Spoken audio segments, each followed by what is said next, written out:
अच्छा, जो इस वीडियो का टॉपिक है ना वो है गुलियन बैरी डिजीज़।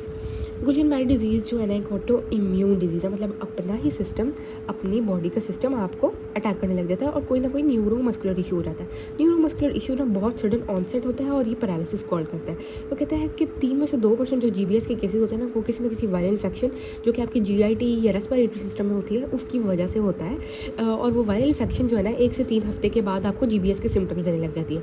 इसके अंदर क्या होता है कि एंटीबॉडीज़ प्रोड्यूस हो जाती है और वो जो एंटीबॉडीज़ प्रोड्यूस होती है ना इन्फेक्शन की वजह से, वो बाद में आपके जाके ना नर्व को डैमेज करने लग जाती है।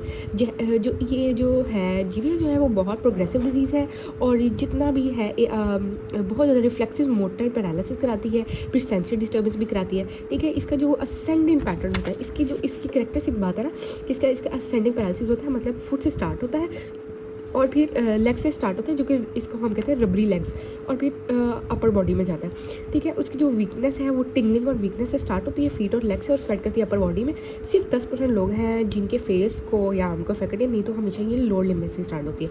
ठीक है, इसके अंदर जो हमें सिंड्रोम के अंदर जो सिम्टम्स मिलेंगे वो पिन प्रिक नीडल सेंसेशन मिलेंगे टोज फिंगर एंकल रिस्ट में, वीकनेस मिलेगी लेग्स के अंदर और जो आइस अपर बॉडी में स्प्रेड होगी, अनस्टेडी वॉकिंग होगी।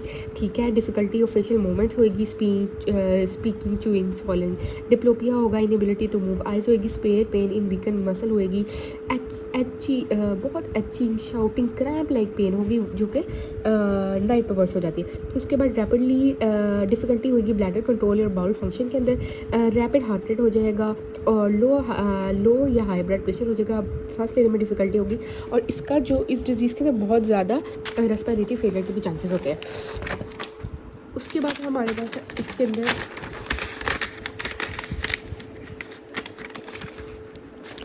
वो आगे कहते हैं कि जो जितने भी पीपल जो गुलियन बैरी वाले लोग होते हैं ना उनके अंदर जितनी भी सिग्निफिकेंट वीकनेस होती है वो 2 हफ्ते के अंदर डेवलप होती है। इसकी आगे टाइप्स है acute inflammatory demyelinating poly radicular neuropathy, ये सब ज़्यादा यूएस में पाई जाती है और इसके अंदर जो मसल वीकनेस स्टार्ट होती है लोअर पार्ट और अपर की तरफ जाती है। फिर है मिलर फिशर सिंड्रोम, ये पैरालिसिस आई में स्टार्ट होता है और अनस्टेडी गेट होता है इन लोगों का और ये इतना ज़्यादा नहीं है यूएस में, ये एशिया में ज़्यादा है। उसके बाद है एक्यूट मोटर एक्सोनल न्यूरोपैथी, इसके अंदर एक्यूट मोटर सेंसरी जो है वो एक्सोनल न्यूरोपैथी हो जाती है, ये भी लेस कॉमन है और ये ज़्यादा जापान, चाइना और मेक्सिको वगैरह में है।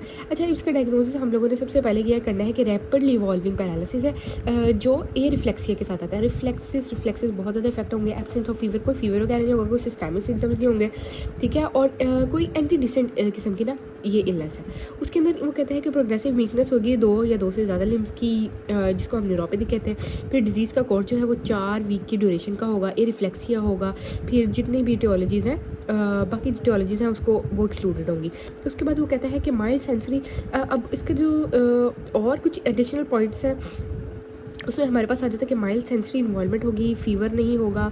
ठीक है, ए सेलुलर होगा, ए सेलुलर प्रोटीन का लेवल इंक्रीज़ हुआ होगा। फिर उसके बाद फेशियल नर्व या अदर क्रेनियल नर्व की इन्वॉल्वमेंट हो सकती है, फिर सिमेट्रिकल वीकनेस हो सकती है, फिर इलेक्ट्रोफिजियोलॉजिकल एविडेंस में डीमाइलिनेशन मिलेगी। उसके बाद जो हमारे पास मेन कॉमन इंपेयरमेंट्स हमें मिल सकती हैं वो पेन है, डिक्रीज रेंज ऑफ मोशन है, मसल वीकनेस है, लैक ऑफ मोटर कंट्रोल है, ईडीएल बहुत ज़्यादा लिमिटेड हो जाएंगे, डिक्रीज एम्बुलेशन हो जाएगी। अब इसके बाद जो हम लोग इसके बाद जो है ना मैंने इसकी मैनेजमेंट को छोटा करके लिख लिया। इसके अंदर हम लोगों ने ये करना है कि सबसे ज़्यादा जो रेजिडुअल न्यूरोलॉजिकल डेफिट्स है ना वो तकरीबन 20% हो जाते हैं। ठीक है, कंट्रोल हो जाते हैं। इसके अंदर हमें क्या चाहिए, ऑर्थोटिक देनी है, असिस्टेड डिवाइसेस देनी है, व्हीलचेयर देना है, स्कूटर दे देना। ठीक है, पेशेंट को उसकी कंडीशन को इम्प्रूव करता है।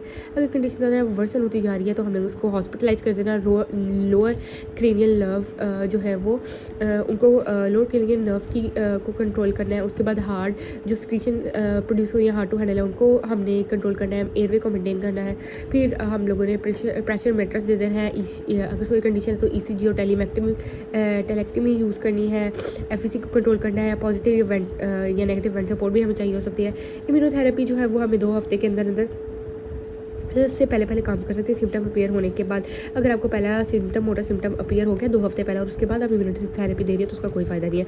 प्लाज्मा फेरेसिस करते थे, ये इम्यूनोथेरेपी की डोज है IVIGG 0.4 ग्राम पर kg प्रॉपर 5 डेज़ में देनी है आपने। फिर अर्ली ट्रीटमेंट इसका जो है वो इम्प्रूवमेंट लिया था, कई दफ़ा रिलैप्स भी होता है 2 से 3 हफ्तों के बाद। उसके बाद जो है वो आपने पेन के लिए अच्छा मेडिकेशन में आपने पेन के लिए गाबा पेंटिंग दे देनी है। पीटी में सबसे पहले कि आपने वाइटल कंट्रोल करने हैं, एक्टिव असिस्टेड एक्सरसाइजेस करानी है, इंक्रीज़ करनी है मसल स्ट्रेंथ को, फिटिंग नहीं होने देनी, क्योंकि आगे ही वीकनेस है और ये ज़ाहिर सी बात है टर्मिनल पर जाके अटैक कर रहा होता है ना, तो मोमेंट पोटेंशियल के ऊपर, तो वो वीकनेस हो जाती है और फिटिंग हो जाती है जो जितने भी आपके साइनेप्सिस हैं, इसलिए आपने इसको फिटिंग नहीं होने देनी। रिकवरी फेज़ के अंदर जब हमारा पेशेंट रिकवरी फेज़ में आ जाएगा तो आपने अर्ली रिकवरी फेज़ में आपने रेंज ऑफ मोशन और ब्रीथिंग एक्सरसाइज करानी है, और लेट रिकवरी फेज़ में आपने aquatic exercises, PNF, gait training और प्रोग्रेसिव रेसिस्टेंट एक्सरसाइज करवानी है।